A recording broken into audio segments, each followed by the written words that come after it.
শুভ সকাল। আজ শনিবার ১ ফেব্রুয়ারি ২০২৫ খ্রিস্টাব্দ, ১৮ মাঘ ১৪৩১ বঙ্গাব্দ, ২ শাবান ১৪৪৬ হিজরি।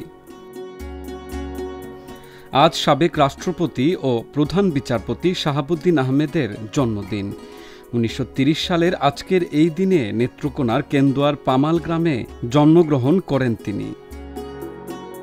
আজ আওয়ামী মুসলিম লীগের প্রতিষ্ঠাতা সাধারণ সম্পাদক শামসুল হকের জন্মদিন। ১৯১৮ সালের আজকের এই দিনে টাঙ্গাইলের দেলদুয়ার উপজেলার মাইঠান গ্রামে জন্মগ্রহণ করেন তিনি। ১৯৩১ সালের আজকের এই দিনে সাবেক রাষ্ট্রপতি ইয়াজউদ্দিন আহমেদ মুন্সিগঞ্জ জেলার নয়াগাঁও গ্রামে জন্মগ্রহণ করেন। আজকের এই দিনে ১৯৩৩ সালে ত্রিপুরার খড়গপুর গ্রামে বাংলাদেশি শিক্ষাবিদ আতাউর রহমান খান খাদিম জন্মগ্রহণ করেন।